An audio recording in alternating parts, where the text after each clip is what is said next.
Channel Punjabi ਦੇਖ ਰਹੇ ਦਰਸ਼ਕਾਂ ਦਾ ਪ੍ਰੋਗਰਾਮ ਫਰੰਟ ਲਾਈਨ ਵਿੱਚ ਬਹੁਤ-ਬਹੁਤ ਸਵਾਗਤ। ਦੋਸਤੋ ਹਾਜ਼ਰ ਹਾਂ ਅੱਜ ਦੇ ਕੁਝ ਮੁੱਦੇ ਤੁਹਾਡੇ ਨਾਲ ਸਾਂਝੇ ਕਰਨ ਦੇ ਲਈ। ਉਹ ਖਬਰਾਂ ਜਿਹੜੀਆਂ ਅੰਤਰਰਾਸ਼ਟਰੀ ਪੱਧਰ ਦੇ ਉੱਤੇ ਚਰਚਾ ਦੇ ਵਿੱਚ ਰਹੀਆਂ ਜਾਂ ਕੈਨੇਡਾ ਦੇ ਵਿੱਚ ਅਖਬਾਰਾਂ ਦੀਆਂ ਅੱਜ ਸੁਰਖੀਆਂ ਬਣੀਆਂ, ਉਹ ਤੁਹਾਡੇ ਨਾਲ ਸਾਂਝੇ ਕਰਨ ਦੇ ਲਈ। ਪ੍ਰਧਾਨ ਮੰਤਰੀ ਜਸਟਿਨ ਟਰੂਡੋ ਦਾ ਯੂਰਪੀਅਨ ਪਾਰਲੀਮੈਂਟ ਦੇ ਵਿੱਚ ਵਿਰੋਧ ਹੋਇਆ। ਕੁਝ ਮੈਂਬਰਾਂ ਨੇ ਬਹੁਤ ਜ਼ਿਆਦਾ ਉਹਨਾਂ ਦਾ ਵਿਰੋਧ ਕੀਤਾ ਫਰੀडम ਕਨਵੋਏ ਨੂੰ ਲੈ ਕੇ। ਸੰਬੋਧਨ ਉਹ ਨੈਟੋ ਦੇ ਮਾਮਲੇ ਨੂੰ ਕਰਨ ਗਏ ਆ, ਰੌਲਾ ਯੂਕਰੇਨ ਰੂਸ ਦਾ ਆ, ਪਰ ਇਹ ਇੱਕ ਵੱਖਰੀ ਗੱਲਬਾਤ ਸਾਹਮਣੇ ਆ ਗਈ। ਇਹਦੇ ਬਾਰੇ ਤੁਹਾਡੇ ਨਾਲ ਗੱਲਬਾਤ ਕਰਾਂਗੇ। ਕੈਨੇਡਾ ਦੇ ਵਿੱਚ ਘਰਾਂ ਦੀਆਂ ਕੀਮਤਾਂ ਫਿਰ ਚਰਚਾ 'ਚ ਨੇ। ਦੱਸਿਆ ਜਾ ਰਿਹਾ ਕਿ ਰੀਅਲ ਸਟੇਟ ਮਾਰਕੀਟ ਠੰਡੀ ਹੋਣੀ ਸ਼ੁਰੂ ਹੋ ਗਈ ਹੈ। ਕੀ ਖਬਰ ਆ ਇਹ ਵੀ ਸਾਂਝੀ ਕਰਾਂਗੇ।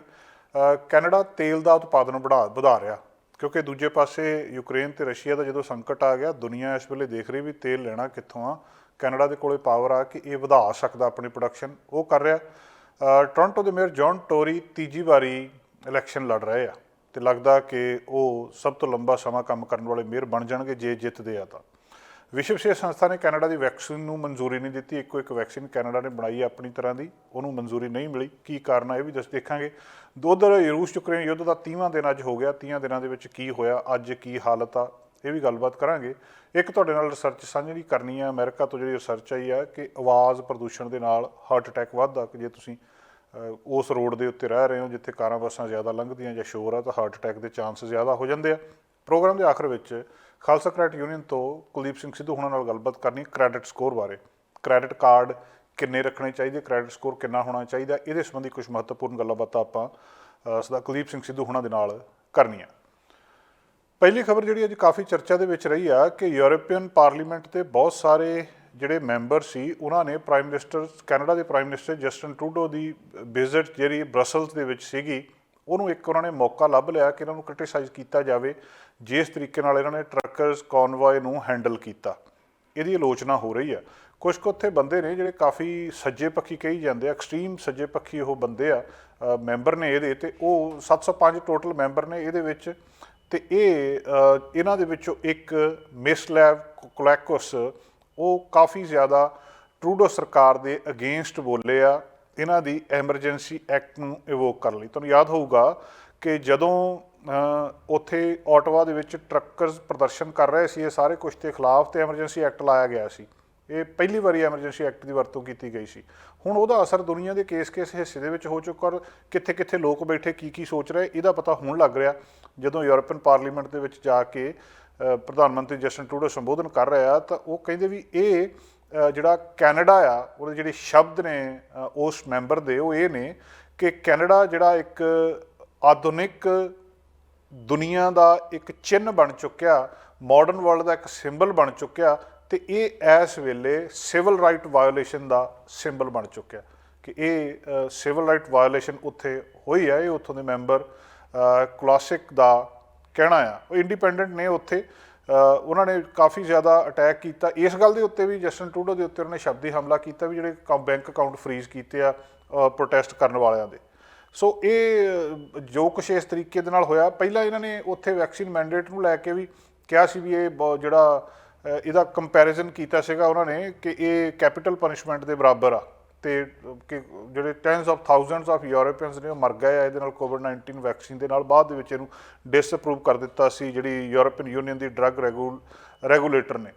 ਜਰਮਨ MEP ਕ੍ਰਿਸਟੀਨ ਐਂਡਰਸਨ ਜਿਹੜੇ ਮੈਂਬਰ ਹੈਗੇ ਆ ਇੱਕ ਸੱਜੇ ਪੱਖੀ ਗਰੁੱਪ ਦੇ ਉੱਥੋਂ ਦੇ ਜਰਮਨੀ ਦੇ, ਉਹਨਾਂ ਨੇ ਕਿਹਾ ਕਿ ਇਹ ਟਰੂਡੋ ਨੂੰ ਮਤਲਬ ਉਹਨੇ ਜਿਹੜਾ ਸ਼ਬਦ ਵਰਤਿਆ ਕਿ ਅ ਡਿਸਗ੍ਰੇਸ ਫॉर ਐਨੀ ਡੈਮੋਕ੍ਰੇਸੀ, ਬਹੁਤ ਸਖਤ ਸ਼ਬਦ ਇਹ ਵਰਤੇ ਗਏ ਆ। ਉਹ ਕਹਿੰਦੇ ਉਹ ਪ੍ਰਾਈਮ ਮਿਨਿਸਟਰ ਜਿਹੜਾ ਚੀਨ ਨੂੰ ਐਡਮਾਇਰ ਕਰਦਾ ਆ, ਉਹਨੂੰ ਕਹਿੰਦਾ ਆ ਕਿ ਉਹਦੀ ਬੇਸਿਕ ਡਿਕਟੇਟਰਸ਼ਿਪ ਨੂੰ ਅਤੇ ਜਿਹੜਾ ਫੰਡਾਮੈਂਟਲ ਰਾਈਟਸ ਜਿਹੜੇ ਹੈਗੇ ਆ ਉਹਨਾਂ ਦੇ ਉੱਤੇ ਹਮਲਾ ਕਰ ਰਿਹਾ ਆ। ਇਹ ਇੱਕ ਬਹੁਤ ਵੱਡੀ ਗੱਲ ਆ ਇਸ ਕਰਕੇ ਕਿਉਂਕਿ ਉਹ ਉਹਨਾਂ ਦੇ ਸਾਹਮਣੇ ਖੜ੍ਹੇ ਹੋਣ ਦੀ ਤੁਸੀਂ ਹਿੰਮਤ ਨਹੀਂ ਰੱਖਦੇ। ਸੋ ਕਾਫੀ ਜ਼ਿਆਦਾ ਉੱਥੇ ਇਹਨਾਂ ਲੋਕਾਂ ਨੇ ਵਿਰੋਧ ਕੀਤਾ। ਪਹਿਲਾਂ ਵੀ ਇਹ ਬੋਲਦੇ ਆਏ, ਦੋ ਮੈਂਬਰ ਖਾਸ ਕਰਕੇ ਕਾਫੀ ਚਰਚਾ ਦੇ ਵਿੱਚ ਰਹਿੰਦੇ ਆ। ਸੋ ਉਹ ਕਹਿੰਦੇ ਜਿਹੜਾ ਇਨਵੀਟੇਸ਼ਨ ਹੈ Canadian prime minister Justin Trudeau ਨੂੰ, ਅਤੇ ਇਹ ਇੱਕ ਇਨਵੀਟੇਸ਼ਨ ਉਸ ਵਿਅਕਤੀ ਨੂੰ ਗਿਆ ਆ ਇੱਧਰੋਂ ਯੂਰਪੀਅਨ ਪਾਰਲੀਮੈਂਟ ਵੱਲੋਂ ਜਿਹੜਾ ਡੈਮੋਕ੍ਰੈਟਿਕ ਰਾਈਟਸ ਨੂੰ ਤੋੜ ਰਿਹਾ ਆ, ਅਤੇ ਜਿਹੜਾ ਲੋਕਾਂ ਨੂੰ ਪ੍ਰੋਟੈਸਟ ਕਰਨ ਦੇ ਲਈ ਉਹਨਾਂ ਨੂੰ ਜਿਹੜੇ ਉਹਨਾਂ ਦੇ ਉੱਤੇ ਇੱਕ ਤਰੀਕੇ ਦੇ ਨਾਲ ਜ਼ਬਰਦਸਤੀ ਉਹਨਾਂ ਨੂੰ ਹਟਾ ਰਿਹਾ ਉਸ ਥਾਂ ਦੇ ਉੱਤੋਂ। ਅਤੇ ਉਹ ਕਹਿੰਦੇ ਅਸੀਂ ਜਿਹੜਾ ਵੀ ਅੱਗੇ ਤੋਂ ਇਦਾਂ ਦੇ ਕਿਸੇ ਵਿਅਕਤੀ ਨੂੰ ਇੱਥੇ ਬੋਲਣ ਲਈ ਸਮਾਂ ਨਹੀਂ ਦੇਣਾ ਚਾਹੀਦਾ। ਜ਼ਿਮਿਓਂਕ ਨੇ ਇੱਕ ਮੈਂਬਰ ਉਸ ਪਾਰਲੀਮੈਂਟ ਦੇ, ਉਹਨਾਂ ਨੇ ਇਹ ਗੱਲ ਇੰਨੇ ਸਖਤ ਸ਼ਬਦਾਂ ਦੇ ਵਿੱਚ ਕਹੀ ਆ ਕਿ ਇਸ ਤਰ੍ਹਾਂ ਦੇ ਵਿਅਕਤੀ ਨੂੰ ਇਸ ਹਾਊਸ ਦੇ ਵਿੱਚ, ਡੈਮੋਕ੍ਰੇਸੀ ਦੇ ਇਸ ਹਾਊਸ ਦੇ ਵਿੱਚ ਕਦੇ ਵੀ ਬੋਲਣ ਨਹੀਂ ਦਿੱਤਾ ਜਾਣਾ ਚਾਹੀਦਾ। ਉਹ ਵੀਡੀਓ ਬਹੁਤ ਵਾਇਰਲ ਹੋਈਆਂ, ਮਿਲੀਅਨਸ ਵਿਊ ਹੋਏ ਆ ਉਹਦੇ ਉੱਤੇ। ਤੁਹਾਨੂੰ ਯਾਦ ਹੋਊਗਾ 14 ਫਰਵਰੀ ਨੂੰ ਇਨਵੋਕ ਕੀਤਾ ਸੀ ਐਮਰਜੈਂਸੀ ਐਕਟ, ਜਸਟਿਨ ਟਰੂਡੋ ਦੀ ਸਰਕਾਰ ਨੇ, ਜਿਹੜਾ ਪ੍ਰੋਟੈਸਟ ਉੱਥੇ ਪੈਂਡੈਮਿਕ ਰੈਸਟ੍ਰਿਕਸ਼ਨ ਦੇ ਖਿਲਾਫ ਹੋਇਆ ਸੀ, ਬੜੇ ਤਰੀਕੇ ਦੇ ਨਾਲ ਉੱਥੋਂ ਉਹਨਾਂ ਨੂੰ ਖਦੇੜ ਦਿੱਤਾ ਸੀ, ਸਾਰਿਆਂ ਨੂੰ ਉੱਥੋਂ ਭਜਾ ਦਿੱਤਾ ਸੀ। ਅਤੇ ਹੁਣ ਇਹਦੇ ਤੋਂ ਬਾਅਦ ਫਿਰ ਜਿਹੜੀਆਂ ਉਹਨਾਂ ਦੇ ਅਕਾਊਂਟ ਵੀ ਫਰੀਜ਼ ਕੀਤੇ ਗਏ ਸੀਗੇ। ਬਾਅਦ ਦੇ ਵਿੱਚ 23 ਫਰਵਰੀ ਨੂੰ ਫਿਰ ਐਮਰਜੈਂਸੀ ਮੈਜਰਸ ਜਿਹੜੇ ਸੀਗੇ ਉਹ ਰਿਵੋਕ ਕਰ ਦਿੱਤੇ ਸੀ। ਬਰਸਲ ਦੇ ਵਿੱਚ ਨੇ ਇਹ ਜਸਟਿਨ ਟਰੂਡੋ ਉੱਥੇ ਸੀਗੇ। ਐਮਰਜੈਂਸੀ ਸਮਿਟ ਜਿਹੜਾ ਹੋ ਰਿਹਾ ਦੁਨੀਆ ਦੇ ਲੀਡਰਾਂ ਦਾ, ਨੈਟੋ ਦੀ ਪਲਾਨ ਡਿਸਕਸ ਕਰਨ ਦੇ ਲਈ ਕਿ ਜਿਹੜੀ ਯੂਰਪ ਦੇ ਵਿੱਚ ਕਿਸ ਤਰੀਕੇ ਨਾਲ ਇਹਨੂੰ ਹੈਂਡਲ ਕੀਤਾ ਜਾਣਾ, ਜਾਂ ਰਸ਼ੀਆ ਜੇ ਕੱਲ੍ਹ ਨੂੰ ਕੈਮੀਕਲ ਵੈਪਨਸ ਯੂਕਰੇਨ ਦੇ ਵਿੱਚ ਯੂਜ਼ ਕਰ ਲੈਂਦਾ ਤਾਂ ਉਹਦੇ ਲਈ ਕੀ ਕੀਤਾ ਜਾਣਾ ਚਾਹੀਦਾ। ਇਸ ਮਾਮਲੇ ਦੇ ਵਿੱਚ ਜਿਹੜੀ ਇਹ ਗੱਲਬਾਤ ਹੋ ਰਹੀ ਸੀ ਉੱਥੇ, ਅਤੇ ਇਹਨੂੰ ਕਾਫੀ ਆਸ ਨਾਲ ਦੇਖਿਆ ਜਾ ਰਿਹਾ। ਪਰ ਇਹਦੇ ਵਿੱਚ ਜਿਹੜਾ ਜਸਟਿਨ ਟਰੂਡੋ ਹੋਣਾ ਦਾ ਵਿਰੋਧ ਹੋਇਆ, ਇਹ ਇੱਕ ਬਹੁਤ ਜਿਹੜਾ ਕਿਰਕਰੀ ਕਰਨ ਵਾਲੀ ਗੱਲ ਕਹੀ ਜਾ ਸਕਦੀ ਹੈ। ਰੂਸ ਯੂਕਰੇਨ ਯੁੱਧ ਤੋਂ ਬਾਅਦ ਤੇਲ ਖਾਸ ਤੌਰ ਦੇ ਉੱਤੇ ਚਰਚਾ ਦੇ ਵਿੱਚ ਆਇਆ। ਆਪਣੀ ਵੀ ਇੱਥੇ ਗੈਸ ਦੀਆਂ ਪ੍ਰਾਈਸਿਸ ਵਧੀਆਂ, ਦੁਨੀਆ ਦੇ ਵਿੱਚ ਮਹਿੰਗਾਈ ਵਧੀ, ਉਹਦਾ ਸੰਬੰਧ ਸਿੱਧਾ ਰੂਸ ਯੂਕਰੇਨ ਦੇ ਨਾਲ ਜੁੜਿਆ ਜਾ ਰਿਹਾ। ਹੁਣ ਕੈਨੇਡਾ ਕੀ ਕਰ ਰਿਹਾ ਕਿ ਆਇਲ ਅਤੇ ਗੈਸ ਨੂੰ ਜ਼ਿਆਦਾ ਪ੍ਰੋਡਿਊਸ ਕਰ ਰਿਹਾ, ਕਿ ਆਪਣੀ ਜਿਹੜੀ ਹੈਗੀ ਆ ਉਹ ਆਊਟਪੁੱਟ ਉਹਨੂੰ ਵਧਾ ਰਿਹਾ ਆ 3 ਲੱਖ ਬੈਰਲ ਦੇ, 300,000 ਬੈਰਲਸ ਇੱਕ ਦਿਨ ਦੇ ਵਿੱਚ ਇਸ ਸਾਲ ਦੇ ਅੰਤ ਤੱਕ ਇਹ ਇਸ ਜਿਹੜਾ ਨਿਸ਼ਾਨੇ ਤੱਕ ਪਹੁੰਚ ਜਾਊਗਾ। ਰਸ਼ੀਆ ਦਾ ਫੋਸਲ ਫਿਊਲ ਨੈਚੁਰਲ ਰਿਸੋਰਸਿਸ ਜਿਹੜੇ ਹੈਗੇ ਆ ਉਹਨੂੰ ਕਿਸੇ ਨਾ ਕਿਸੇ ਤਰ੍ਹਾਂ ਇਹਨੂੰ ਇਸ ਤਰੀਕੇ ਦੇ ਨਾਲ ਕਰਨ ਦੇ ਲਈ ਇਹ ਕੀਤਾ ਜਾ ਰਿਹਾ। ਜਿਹੜੇ ਮਿਨਿਸਟਰ ਨੇ ਜੋਨਾਥਨ ਵਿਲਕਿਨਸਨ, ਉਹ ਦੱਸ ਰਹੇ ਆ ਕਿ ਜਿਹੜੀ ਇੱਕ international energy agency meeting Paris ਦੇ ਵਿੱਚ ਹੋਈ ਆ, ਉਹਦੇ ਵਿੱਚ ਉਹਨਾਂ ਨੇ ਇਹ ਸਾਰੀ ਗੱਲਬਾਤ ਦੱਸੀ ਆ ਕਿ 2/3 ਜਿਹੜਾ ਉਹ ਆਇਲ ਅਤੇ ਬਾਕੀ ਜਿਹੜੀ ਨੈਚੁਰਲ ਗੈਸ ਆ ਉਹ ਅਸੀਂ ਉਹਦੇ ਵਿੱਚ ਮਦਦ ਕਰਾਂਗੇ।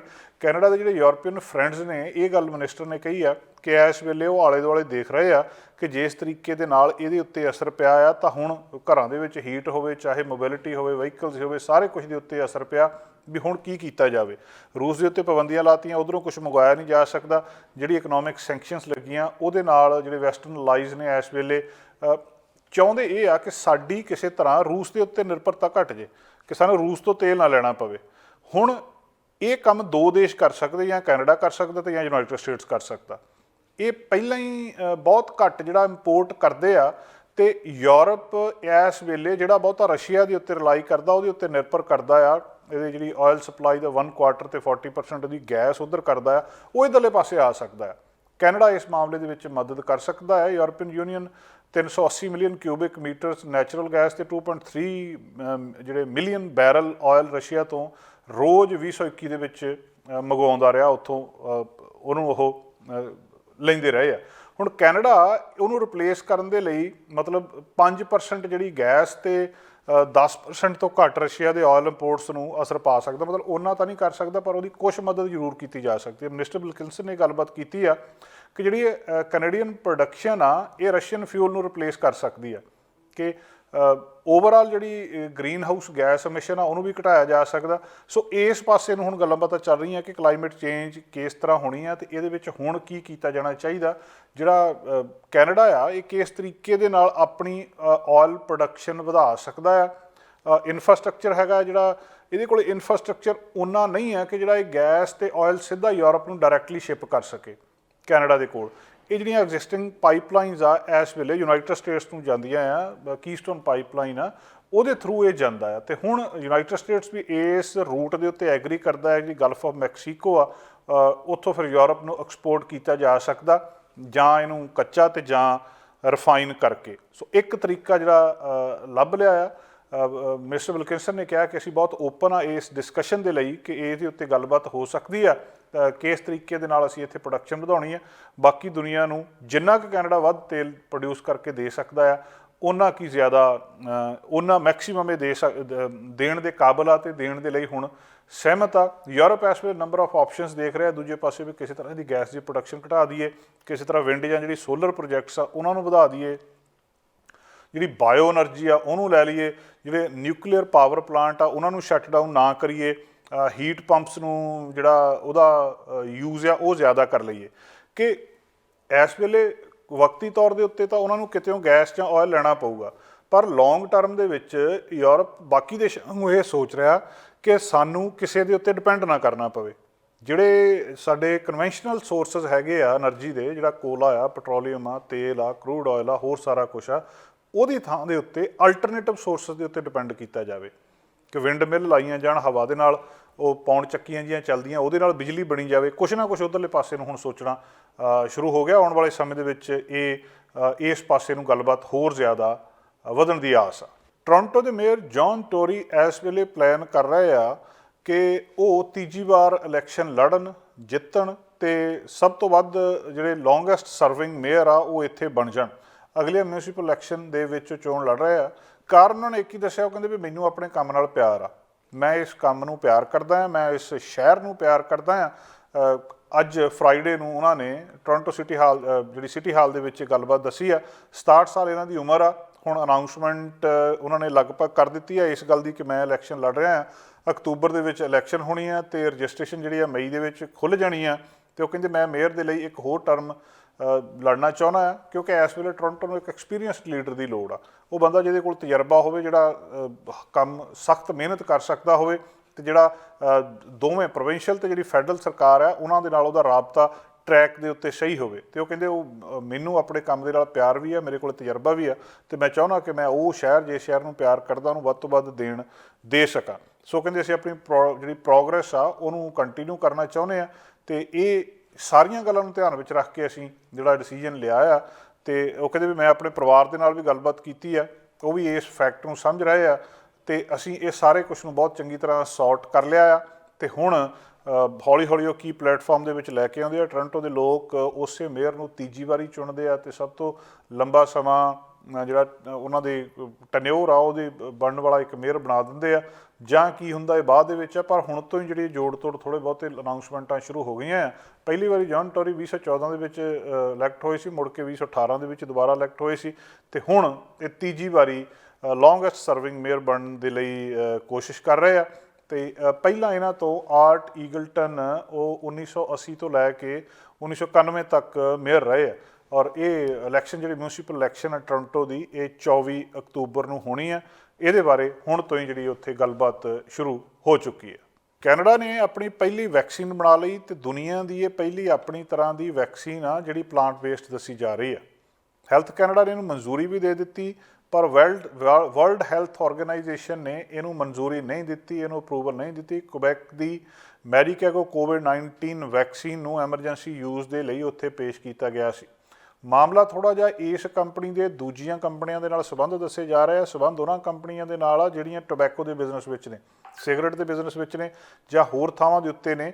ਉਸ ਕਰਕੇ ਇਹ ਫੈਸਲਾ ਉਡੀਕਿਆ ਜਾ ਰਿਹਾ ਸੀ ਵਰਲਡ ਹੈਲਥ ਆਰਗੇਨਾਈਜੇਸ਼ਨ ਕੋਲੋਂ ਕਿ ਉਹ ਇਹਦੀ ਜਿਹੜੀ ਪ੍ਰੀ ਕੁਆਲੀਫਿਕੇਸ਼ਨ ਆ ਉਹਦੇ ਉੱਤੇ ਗੱਲਬਾਤ ਕਰਨਗੇ। ਕੋਵੀਫੈਂਸ ਲਾਸਟ ਵੀਕ ਗੱਲਬਾਤ ਹੋਈ ਸੀ। ਇੱਕ ਸਿਗਰਟਾਂ ਬਣਾਉਣ ਵਾਲੀ ਬਹੁਤ ਵੱਡੀ ਕੰਪਨੀ ਆ, ਮਾਲਬੋਰੋ ਸਿਗਰਟ ਬਣਾਉਂਦੀ ਆ। ਫਿਲਿਪ ਮੋਰਿਸ ਇੱਕ ਇੰਟਰਨੈਸ਼ਨਲ ਇਸ ਕੰਪਨੀ ਦਾ ਨਾਂ ਆ। ਇਹ ਕੁਬੈਕ ਦੀ ਇਸ ਵੈਕਸੀਨ ਬਣਾਉਣ ਵਾਲੀ ਕੰਪਨੀ ਦੇ ਨਾਲ ਸ਼ੇਅਰ ਹੋਲਡਰ ਆ। ਹੁਣ ਕਿਉਂਕਿ ਜਿਹੜੀ ਇਹ ਮਾਲਬੋਰੋ ਸਿਗਰਟ ਬਣਾਉਣ ਵਾਲੀ ਕੰਪਨੀ ਫਿਲਿਪ ਮੋਰਿਸ ਆ, ਫਿਲਿਪ ਮੋਰਿਸ ਇੰਟਰਨੈਸ਼ਨਲ ਦੇ ਹੋਰ ਵੀ ਬਹੁਤ ਪ੍ਰੋਡਕਟ ਆ, ਪਰ ਮਾਲਬੋਰੋ ਇੱਕ ਮਸ਼ਹੂਰ ਸਿਗਰਟ ਆ ਜਿਹੜੀ ਦੁਨੀਆ ਦੇ ਵਿੱਚ ਬਹੁਤ ਮਸ਼ਹੂਰ ਆ। ਇਹਦੀ ਇਸ ਕੁਬੈਕ ਵਾਲੀ ਕੰਪਨੀ ਦੇ ਨਾਲ ਸਾਂਝ ਆ, ਅਤੇ ਵਰਲਡ ਹੈਲਥ ਆਰਗੇਨਾਈਜੇਸ਼ਨ ਕਹਿੰਦਾ ਵੀ ਜੇ ਅਸੀਂ ਇਹਨਾਂ ਦੀ ਵੈਕਸੀਨ ਨੂੰ ਮਨਜ਼ੂਰੀ ਦੇ ਦਿੰਦੇ ਹਾਂ, ਤਾਂ ਇਹਦਾ ਮਤਲਬ ਅਸੀਂ ਇਹਨਾਂ ਦੇ ਸ਼ੇਅਰ ਹੋਲਡਰ ਉਸ ਤੰਬਾਕੂ ਬਣਾਉਣ ਵਾਲੀ ਕੰਪਨੀ ਨੂੰ ਵੀ ਜਿਹੜਾ ਮਦਦ ਕਰ ਰਹੇ ਹਾਂ। ਅਸੀਂ ਇਹਦਾ ਨਹੀਂ ਚਾਹੁੰਦੇ, ਅਤੇ ਇਸ ਕਰਕੇ ਇਹਨੂੰ ਮਨਜ਼ੂਰੀ ਨਹੀਂ ਦਿੱਤੀ ਜਾ ਸਕਦੀ ਐਮਰਜੈਂਸੀ ਯੂਜ਼ ਦੇ ਲਈ। ਅਤੇ ਇਹ ਵੈਕਸੀਨ ਦੀ ਰਿਕੁਐਸਟ ਨੂੰ ਉਹਨਾਂ ਨੇ ਡਿਨਾਈ ਕਰ ਦਿੱਤਾ। ਔਰ ਉਹਦੇ ਨਾਲ ਹੁਣ ਅੱਗੇ ਜਿਹੜਾ ਇਨੀਸ਼ੀਏਟਿਵ ਸੀਗਾ, ਕੈਨੇਡਾ ਇਸ ਗੱਲ ਦੀ ਵੀ ਮੰਗ ਕਰ ਰਿਹਾ ਸੀ ਕਿ ਇਹਨਾਂ ਨੇ ਵਰਲਡ ਹੈਲਥ ਆਰਗੇਨਾਈਜੇਸ਼ਨ ਦੇ ਨਾਲ ਅਤੇ ਦੁਨੀਆ ਦੇ ਨਾਲ ਵਾਅਦਾ ਕੀਤਾ ਸੀ ਕਿ ਸਾਡੇ ਜਿਹੜੀ ਵੈਕਸੀਨ ਆ, ਅਸੀਂ ਇੰਨੀ, ਕਿਉਂਕਿ ਕੈਨੇਡਾ ਅਮੀਰ ਦੇਸ਼ ਆ, ਇੱਥੇ ਜਿੰਨੀ ਕੁ ਪਾਪੂਲੇਸ਼ਨ ਹੈਗੀ ਵੈਕਸੀਨ ਉਹ ਤੋਂ ਕਿਤੇ ਜ਼ਿਆਦਾ ਇਹਨਾਂ ਦੇ ਕੋਲ ਆ। ਇਹਨਾਂ ਨੇ ਵਾਅਦਾ ਕੀਤਾ ਸੀ ਵੀ ਅਸੀਂ ਇਹ ਵੈਕਸੀਨ ਲੋਕਾਂ ਨੂੰ ਵੰਡ ਦਿਆਂਗੇ, ਜਿਹੜੇ ਗਰੀਬ ਮੁਲਕ ਉਹਨਾਂ ਨੂੰ ਦੇ ਦਿਆਂਗੇ। ਇਹਦੀ ਜਿਹੜੀ ਇਹਦੇ ਕਰਕੇ ਇਹ ਕਹਿ ਰਹੇ ਸੀ ਕਿ ਇਹ ਸਾਡੀ ਵੈਕਸੀਨ ਨੂੰ ਤੁਸੀਂ ਮਨਜ਼ੂਰੀ ਦੇ ਦਿਓ, ਅਤੇ ਫਿਰ ਅਸੀਂ ਉਹਦੇ ਵਿੱਚ ਆਪਣਾ ਜਿੰਨਾ ਰਹਿੰਦਾ ਸ਼ੇਅਰ ਆ ਉਹ ਦੇ ਦਿਆਂਗੇ, ਕਿਉਂਕਿ ਅਜੇ ਤੱਕ ਉਸ ਵਾਅਦੇ ਨੂੰ ਪੂਰਾ ਨਹੀਂ ਕੀਤਾ ਗਿਆ। ਜਿੰਨੀ ਵੈਕਸੀਨ ਚਾਹੀਦੀ ਆ ਦੁਨੀਆ ਦੇ ਵਿੱਚ, ਉਨੀ ਕੈਨੇਡਾ ਨੇ ਦਿੱਤੀ ਨਹੀਂ ਆਪਣਾ ਹਿੱਸਾ। ਸਾਰੇ ਅਮੀਰ ਮੁਲਕ ਜਿਹੜੇ ਇਹ ਦੇ ਰਹੇ ਆ। ਮੈਡੀਕੈਗੋ ਨੂੰ ਕਹਿੰਦੇ ਇਹਦੇ ਬਾਰੇ ਇਨਫੋਰਮ ਕਰ ਦਿੱਤਾ ਗਿਆ ਕਿ ਕਿਉਂਕਿ ਤੁਹਾਡੇ ਟੋਬੈਕੋ ਇੰਡਸਟਰੀ ਦੇ ਨਾਲ ਲਿੰਕ ਆ, ਇਸ ਕਰਕੇ ਅਸੀਂ ਇਹਨੂੰ ਤੇ ਵਰਲਡ ਹੈਲਥ ਆਰਗੇਨਾਈਜੇਸ਼ਨ ਦੀ ਬੜੀ ਸਟ੍ਰਿਕਟ ਪਾਲਿਸੀ ਹੈ ਇਸ ਮਾਮਲੇ ਦੇ ਵਿੱਚ ਕਿ ਇਹ ਕਿਸੇ ਵੀ ਉਸ ਕੰਪਨੀ ਦੀ ਸਪੋਰਟ ਨਹੀਂ ਕਰਦੀ, ਉਹਨੂੰ ਪ੍ਰਮੋਟ ਨਹੀਂ ਕਰਦੀ ਜਿਹਦਾ ਤੰਬਾਕੂ ਜਾਂ ਟੋਬੈਕੋ ਦੇ ਨਾਲ ਸੰਬੰਧ ਹੋਵੇ ਜਾਂ ਸਿਗਰਟਾਂ ਦੇ ਜਾਂ ਇੱਦਾਂ ਦੇ ਪ੍ਰੋਡਕਟਸ ਦੇ ਨਾਲ ਸੰਬੰਧ ਹੋਵੇ। ਜਿਹੜੇ ਮੈਡੀਕੈਗੋ ਦੇ CEO ਆ ਉਹ ਇਹ ਕਹਿ ਰਹੇ ਆ ਕਿ ਸਾਡੇ ਕੋਲ ਉਹਨਾਂ ਦਾ ਬਹੁਤ ਥੋੜ੍ਹਾ ਜਿਹਾ ਸ਼ੇਅਰ ਹੈਗਾ ਆ ਅਤੇ ਉਹਦੇ ਨਾਲ ਕੋਈ ਵੀ ਅਸਰ ਨਹੀਂ ਪਊਗਾ, ਪਰ ਉਹਨਾਂ ਨੇ ਆਪਣਾ ਫੈਸਲਾ ਲੈ ਲਿਆ ਆ। ਪਰ ਇੱਥੇ ਇਹ ਵੀ ਦੇਖਣ ਵਾਲੀ ਗੱਲ ਆ ਕਿ ਹੈਲਥ ਕੈਨੇਡਾ ਉਸ ਵੈਕਸੀਨ ਨੂੰ ਮਨਜ਼ੂਰੀ ਦੇ ਚੁੱਕਾ ਆ, ਕਿਉਂਕਿ ਪਹਿਲੀ ਪਲਾਂਟ ਬੇਸਡ ਵੈਕਸੀਨ ਦੱਸੀ ਜਾ ਰਹੀ ਹੈ ਜਿਹੜੀ ਦੁਨੀਆ ਦੀਆਂ ਸਾਰੀਆਂ ਵੈਕਸੀਨਸ ਨਾਲੋਂ ਵੱਖਰੀ ਆ। ਇਹ ਓਨਲੀ ਪਲਾਂਟ ਬੇਸਡ ਕੋਵਿਡ-19 ਵੈਕਸੀਨ ਆ ਜਿਹਨੂੰ ਕੈਨੇਡਾ ਦੇ ਵਿੱਚ ਅਪਰੂਵ ਕੀਤਾ ਯੂਜ਼ ਦੇ ਲਈ। ਅਤੇ ਹੁਣ ਇਹਦੇ ਵਿੱਚੋਂ ਇਹ ਕਹਿੰਦੇ ਸੀ ਵੀ 20 ਮਿਲੀਅਨ ਡੋਜ਼ਸ ਕੋਵੈਕਸ ਅਲਾਇੰਸ ਦੇ ਤਰੀਕ ਜਿਹਦੇ ਤਹਿਤ ਕਿ ਗਰੀਬ ਮੁਲਕਾਂ ਨੂੰ ਦਿੱਤੀ ਜਾਣੀ ਆ ਵੈਕਸੀਨ, ਉਹ ਅਸੀਂ ਦੇ ਦਿਆਂਗੇ। ਸੋ ਹੈਲਥ ਕੈਨੇਡਾ ਨੇ ਇਹਨੂੰ ਫਰਵਰੀ ਦੇ ਵਿੱਚ 18 ਤੋਂ 64 ਸਾਲ ਦੀ ਉਮਰ ਵਾਲੇ ਵਿਅਕਤੀਆਂ ਦੇ ਲਈ ਅਪਰੂਵਲ ਦੇ ਦਿੱਤੀ ਸੀ ਅਤੇ ਆਸ ਕਰਦੇ ਸੀ ਕਿ ਵਰਲਡ ਹੈਲਥ ਆਰਗੇਨਾਈਜੇਸ਼ਨ ਵੀ ਇਹਨੂੰ ਅਪਰੂਵਲ ਦੇ ਦੇਵੇ। ਬਹੁਤ ਸਾਰੇ ਦੇਸ਼ਾਂ ਨੇ ਆਪਣੀ ਵੈਕਸੀਨ ਬਣਾ ਲਈ ਸੀ, ਜਿਹਦੇ ਵਿੱਚ ਰੂਸ ਅਤੇ ਚੀਨ ਵੀ ਸ਼ਾਮਲ ਸੀ, ਪਰ ਵਰਲਡ ਹੈਲਥ ਆਰਗੇਨਾਈਜੇਸ਼ਨ ਸਾਰੀਆਂ ਵੈਕਸੀਨ ਨੂੰ ਅਪਰੂਵਲ ਨਹੀਂ ਦੇ ਰਿਹਾ। ਕੁਛ ਵੈਕਸੀਨਸ ਨੂੰ ਉਹਨਾਂ ਨੇ ਅਪਰੂਵਲ ਦਿੱਤੀ ਹੈ ਜਿਹੜੀ ਪੂਰੀ ਦੁਨੀਆ ਦੇ ਵਿੱਚ ਲੱਗ ਰਹੀਆਂ। ਸੋ ਜੇ ਇਹ ਵੈਕਸੀਨ ਨੂੰ ਮਨਜ਼ੂਰੀ ਮਿਲ ਜਾਂਦੀ ਤਾਂ ਕੈਨੇਡਾ, ਕਿਉਂਕਿ ਕੈਨੇਡਾ ਦੇ ਕੋਲ ਵੈਕਸੀਨ ਤਾਂ ਵਾਧੂ ਆ, ਜਿੰਨੇ ਲੋਕਾਂ ਨੂੰ ਵੈਕਸੀਨ ਲੱਗਣੀ ਸੀ ਲੱਗ ਗਈ, ਉਹਦੇ ਤੋਂ ਵੀ ਜ਼ਿਆਦਾ ਵੈਕਸੀਨ ਅਜੇ ਪਈ ਆ, ਪਰ ਇਹ ਗਰੀਬ ਮੁਲਕਾਂ ਦੇ ਲਈ ਇਹ ਵੈਕਸੀਨ ਡੋਨੇਟ ਕਰ ਸਕਦਾ ਸੀ। ਜਿੰਨਾ ਇਹਨਾਂ ਨੇ ਪ੍ਰੋਮਿਸ ਕੀਤਾ ਸੀ ਕਿ ਇੰਨਾ ਵੈਕਸੀਨ ਅਸੀਂ ਦੇਵਾਂਗੇ ਨਾ ਲੋਕਾਂ ਨੂੰ, ਉਹਦਾ ਅੱਧਾ ਵੀ ਹਜੇ ਇਹਨਾਂ ਨੇ ਨਹੀਂ ਦਿੱਤਾ। ਅਤੇ ਇਹ ਜਿਹੜੇ ਇੰਟਰਨੈਸ਼ਨਲ ਡਿਵੈਲਪਮੈਂਟ ਮਿਨਿਸਟਰ ਨੇ ਹਰਜੀਤ ਸਿੰਘ ਸੱਜਣ, ਉਹ ਇਸ ਗੱਲ ਦੇ ਵਿੱਚ ਕਹਿ ਰਹੇ ਆ ਕਿ ਅਸੀਂ ਇਸ ਤਰੀਕੇ ਦੇ ਨਾਲ ਮਦਦ ਕਰ ਸਕਦੇ ਸੀ। ਸੋ ਕਿਉਂਕਿ ਪਿਛਲੇ ਹਫ਼ਤੇ ਟ੍ਰਿਪ ਵੀ ਕਰਕੇ ਆਇਆ ਸੈਂਗਲ ਅਤੇ ਘਾਨਾ ਦਾ, ਉੱਥੋਂ ਵਾਪਸ ਆ ਕੇ ਉਹਨਾਂ ਨੇ ਦੱਸਿਆ ਕਿ ਜਿਹੜੀ ਉੱਥੇ ਡੋਨੇਸ਼ਨ ਆ ਉਹ ਉਹਨਾਂ ਨੂੰ ਦਿੱਤੀ ਜਾਊਗੀ। ਅਫਰੀਕਾ ਦੇ ਵਿੱਚ ਮਾਰਚ 20 ਤੱਕ ਜੇਕਰ ਅੰਕੜਾ ਦੇਖਿਆ ਜਾਵੇ ਤਾਂ 5 ਦੇ ਵਿੱਚੋਂ 1 ਜਣੇ ਨੂੰ ਹਜੇ 1 ਡੋਜ਼ ਲੱਗੀ ਆ। ਸੋ 20% ਸਿਰਫ ਲੋਕਾਂ ਨੂੰ ਪਹਿਲੀ ਡੋਜ਼ ਲੱਗੀ ਆ, 2 ਡੋਜ਼ ਉਹ ਤੋਂ ਵੀ ਘੱਟ ਨੂੰ ਲੱਗੀ ਆ। ਅਤੇ ਜੇ ਉਹਨਾਂ ਨੂੰ ਕੈਨੇਡਾ ਦੇ ਨਾਲ ਕੰਪੇਅਰ ਕਰਕੇ ਦੇਖੋ ਤਾਂ ਇੱਥੇ ਤਾਂ ਬਹੁਤ ਜ਼ਿਆਦਾ ਵੈਕਸੀਨ ਆ। ਅਤੇ ਦੂਜੀ ਇੱਥੇ ਪਹਿਲਾਂ ਵੀ ਜਿਹੜੀ 1.4 ਬਿਲੀਅਨ ਡੋਜ਼ਸ ਡੋਨੇਟ ਕਰਨ ਦਾ ਕੈਨੇਡਾ ਦਾ ਵਾਅਦਾ ਹੈ, ਉਸ ਪਾਸੇ ਬਹੁਤ ਹੌਲੀ ਤੁਰ ਰਹੇ ਆ। ਇਹ ਵੈਕਸੀਨ ਕੈਨੇਡਾ ਕੋਲ ਵਾਧੂ ਸੀ। ਜਿਹੜੇ 6-7 ਵੱਡੇ ਪਲੇਅਰ ਸੀ ਵੈਕਸੀਨ ਬਣਨ ਤੋਂ ਪਹਿਲਾਂ ਕੈਨੇਡਾ ਨੇ ਉਹਨਾਂ ਸਾਰਿਆਂ ਨੂੰ ਡਾਊਨ ਪੇਮੈਂਟ ਦੇ ਦਿੱਤੀ ਸੀ। ਉਹਨਾਂ ਸਾਰਿਆਂ ਨੂੰ ਹੀ ਜਿਹੜੀ ਉਹਨਾਂ ਨਾਲ ਐਗਰੀਮੈਂਟ ਕਰ ਲਿਆ ਸੀ ਕਿ ਜਦੋਂ ਵੀ ਤੁਹਾਡੀ ਵੈਕਸੀਨ ਬਣ ਜਾਊਗੀ ਤੁਸੀਂ ਸਾਰੀ ਸਾਨੂੰ ਦਿਓਗੇ। ਹੁਣ 200 ਮਿਲੀਅਨ ਡੋਜ਼ ਕੋਵੈਕਸ ਦੇ ਇਸ ਸਾਲ ਦੇ ਐਂਡ ਤੱਕ ਜਿਹੜਾ ਪ੍ਰੋਮਿਸ ਕੀਤਾ ਆ। ਹੁਣ 37 ਮਿਲੀਅਨ ਜਿਹੜੀਆਂ ਐਕਚੁਅਲ ਡੋਜ਼ਸ ਜਿਹੜੀਆਂ ਆਕਸਫੋਰਡ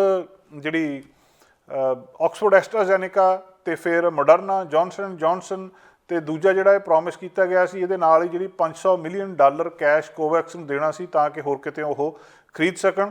ਪਰ ਅੱਜ ਦੀ ਡੇਟ ਤੱਕ ਦੱਸਦੇ ਆ ਕਿ 14.9 ਮਿਲੀਅਨ ਡੋਜ਼ ਸਿਰਫ ਸ਼ਿਪ ਕੀਤੀਆਂ ਗਈਆਂ ਆ। ਅਤੇ ਇਸ ਮਾਮਲੇ ਦੇ ਵਿੱਚ ਹੁਣ ਇੱਕ ਯਤਨ ਹੋ ਸਕਦਾ ਸੀ ਅੱਗੇ, ਪਰ ਕਿਉਂਕਿ ਵਰਲਡ ਹੈਲਥ ਆਰਗੇਨਾਈਜੇਸ਼ਨ ਨੇ ਕੈਨੇਡਾ ਦੀ ਵੈਕਸੀਨ ਨੂੰ ਮਾਨਤਾ ਨਹੀਂ ਦਿੱਤੀ, ਕਿਉਂਕਿ ਇਸ ਕੰਪਨੀ ਦੇ ਤੰਬਾਕੂ ਬਣਾਉਣ ਵਾਲੀ ਕੰਪਨੀ ਦੇ ਨਾਲ ਸੰਬੰਧ ਆ, ਤਾਂ ਇਹਦੇ ਨਾਲ ਇਸ ਡੋਨੇਸ਼ਨ ਨੂੰ ਵੀ ਇੱਕ ਵੱਡੀ ਸੱਟ ਲੱਗੀ ਹੈ। ਰੂਸ ਯੂਕਰੇਨ ਯੁੱਧ ਆ 30ਵੇਂ ਦਿਨ ਦੇ ਵਿੱਚ ਸ਼ਾਮਲ ਹੋ ਚੁੱਕਿਆ ਅਤੇ ਅੱਜ ਵੀ ਇਹ ਕੈਨੇਡਾ ਦੀਆਂ ਨਹੀਂ, ਸਿਰਫ ਕੈਨੇਡਾ ਦੀਆਂ ਨਹੀਂ, ਦੁਨੀਆ ਦੀਆਂ ਅਖਬਾਰਾਂ ਦੇ ਵਿੱਚ ਸੁਰਖੀਆਂ ਬਣਿਆ। ਕੋਈ ਵੀ ਅਖਬਾਰ ਇੱਦਾਂ ਦੀ ਨਹੀਂ ਜਿਹਦੇ ਵਿੱਚ ਇਹਦੀ ਗੱਲ ਨਾ ਹੋਵੇ। ਲਗਭਗ ਅੱਧੀਆਂ ਅਖਬਾਰਾਂ ਇਹਨਾਂ ਗੱਲਾਂ ਬਾਤਾਂ ਦੇ ਨਾਲ ਭਰੀਆਂ ਪਈਆਂ, ਕਿਉਂਕਿ ਹਰ ਇੱਕ ਚੀਜ਼ ਇਹਦੇ ਨਾਲ ਜੁੜੀ ਹੈ। ਕੋਈ ਵੀ ਗੱਲ ਕਰਦੇ ਹੋ, ਮਹਿੰਗਾਈ ਦੀ ਗੱਲ ਕਰਦੇ ਹੋ, ਆਇਲ ਦੀ ਗੱਲ ਕਰਦੇ ਹੋ, ਉਹ ਜਾ ਕੇ ਰੂਸ ਯੂਕਰੇਨ ਦੇ ਯੁੱਧ ਦੇ ਨਾਲ ਜੁੜ ਜਾਂਦੀ ਹੈ। ਰੂਸੀ ਸੈਨਿਕਾਂ ਨੇ ਖਾਰਕੀਵ ਦੇ ਇੱਕ ਮੈਡੀਕਲ ਸੈਂਟਰ ਦੇ ਉੱਤੇ ਦੱਸਦੇ ਆ ਕਿ ਹਮਲਾ ਕੀਤਾ। ਹਮਲੇ 'ਚ 4 ਲੋਕਾਂ ਦੀ ਮੌਤ ਹੋਈ ਆ, ਕਈ ਲੋਕ ਜ਼ਖਮੀ ਹੋਏ ਆ। ਮਹੀਨਾ ਹੋ ਗਿਆ ਇਸ ਲੜਾਈ ਲੱਗੀ ਨੂੰ, ਅਤੇ ਅਧਿਕਾਰਤ ਤੌਰ ਦੇ ਉੱਤੇ ਰੂਸ ਨੇ ਆਪਣੇ ਜਿਹੜੇ ਪਹਿਲੀ ਵਾਰ ਆ ਕਿ ਉਹਨਾਂ ਨੇ ਆਪਣੇ ਮਰਨ ਵਾਲੇ ਸੈਨਿਕਾਂ ਦੀ ਜਿਹੜੀ ਇਹ ਗਿਣਤੀ ਦੱਸੀ ਹੈ। ਡਿਪਟੀ ਹੈੱਡ ਆਫ ਰੂਸ ਮਿਲਟਰੀ ਦੇ ਵੱਲੋਂ ਜਾਰੀ ਬਿਆਨ ਦੇ ਵਿੱਚ ਦੱਸਿਆ ਗਿਆ ਕਿ ਯੂਕਰੇਨ ਜੰਗ ਦੇ ਵਿੱਚ 1351 ਸੈਨਿਕ ਮਾਰੇ ਗਏ ਆ ਅਤੇ 3825 ਜ਼ਖਮੀ ਹੋਏ ਆ। ਅਮਰੀਕੀ ਰਾਸ਼ਟਰਪਤੀ ਜੋ ਬਾਈਡਨ ਨੇ ਇਸ ਸੰਕਟ ਦੇ ਉੱਤੇ ਬਰਸਲ ਦੇ ਨਾਟੋ ਸਮਿਟ ਨੂੰ ਸੰਬੋਧਿਤ ਕੀਤਾ। ਬਾਈਡਨ ਨੇ ਇਹ ਗੱਲ ਕਹੀ ਕਿ ਜਿਹੜਾ ਰੂਸੀ ਰਾਸ਼ਟਰਪਤੀ ਵਲਾਦੀਮੀਰ ਪੁਤਿਨ ਆ, ਉਹਨੇ ਯੂਕਰੇਨ ਦੇ ਖਿਲਾਫ ਕੈਮੀਕਲ ਵੈਪਨ ਦਾ ਇਸਤੇਮਾਲ ਜੇ ਕੀਤਾ ਤਾਂ ਨੈਟੋ ਇਹਦਾ ਜਵਾਬ ਦੇਊਗਾ। ਹੁਣ ਨੈਟੋ ਕੀ ਕਰਦਾ ਇਹ ਆਉਣ ਵਾਲੀ ਸਮੇਂ ਦੀ ਗੱਲ ਆ। ਰੂਸ ਜਿਸ ਤਰੀਕੇ ਨਾਲ ਹਥਿਆਰਾਂ ਦਾ ਇਸਤੇਮਾਲ ਕਰੂਗਾ, ਨੈਟੋ ਉਹ ਕਹਿੰਦੇ ਉੱਦਾਂ ਦੇ ਹਥਿਆਰਾਂ ਨਾਲ ਹੀ ਅਸੀਂ ਜਵਾਬ ਦੇਵਾਂਗੇ। ਇਸ ਗੱਲਬਾਤ ਨੂੰ ਜਿਹੜੀ ਰਾਸ਼ਟਰਪਤੀ ਬਾਈਡਨ ਦੀ ਸਟੇਟਮੈਂਟ ਆ, ਇਹਨੂੰ ਵੀ ਇੱਕ ਬਹੁਤ ਵੱਡੇ ਬਿਆਨ ਵਜੋਂ ਲਿਆ ਜਾ ਰਿਹਾ। ਮਰੀਆਪੋਲ ਅਤੇ ਮੈਲੇਟੋਪੋਲ ਦੇ ਜਿਹੜੇ ਨਵੇਂ ਉੱਥੇ ਹਿਊਮਨ ਕੋਰੀਡੋਰ ਉੱਥੇ ਬਣਾਏ ਜਾ ਰਹੇ ਆ, ਜਿਹਦੇ ਨਾਲ ਉੱਥੇ ਫਸੇ ਲੋਕਾਂ ਨੂੰ ਬਾਹਰ ਕੱਢਿਆ ਜਾ ਸਕੇ। ਇਹ ਤੋਂ ਇਲਾਵਾ ਬਹੁਤ ਸਾਰੇ ਵਿਦੇਸ਼ੀ ਜਹਾਜ਼ ਜਿਹੜੇ ਯੂਕਰੇਨੀ ਬੰਦਰਗਾਹਾਂ ਦੇ ਬਾਹਰ ਕੱਢਣ ਦੇ ਲਈ ਰੂਸ ਦੇ ਬਲੈਕ ਸੀ ਦੇ ਇਲਾਕੇ ਦੇ ਵਿੱਚ ਹਿਊਮਨ ਕੋਰੀਡੋਰ ਦਾ ਰੂਟ ਖੋਲ੍ਹਿਆ ਜਾਊਗਾ।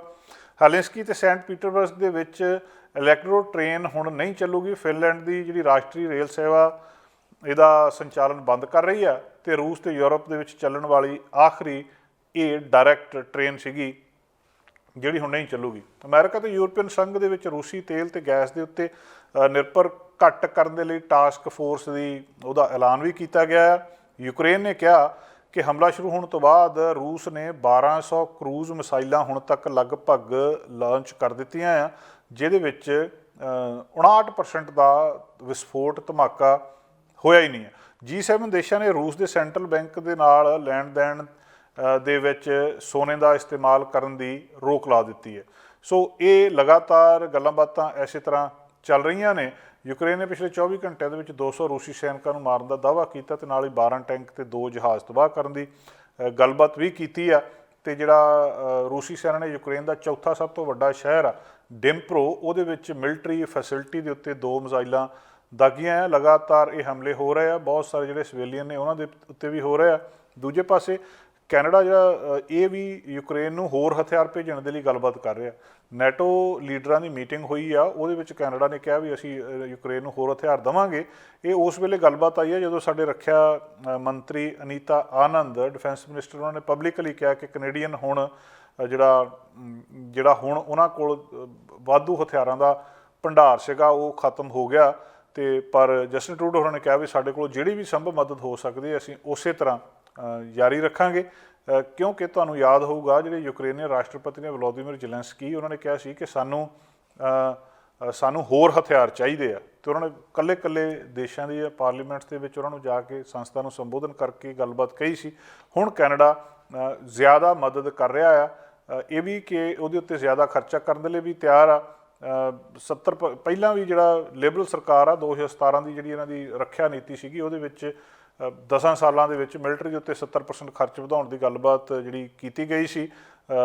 ਨਵੇਂ ਸਾਜ਼ੋ ਸਮਾਨ ਦੀ ਖਰੀਦ ਹਥਿਆਰਾਂ ਦੀ ਕਰਨੀ ਸੀ, ਪਰ ਉਹ ਪੂਰਾ ਨਹੀਂ ਹੋ ਸਕਿਆ।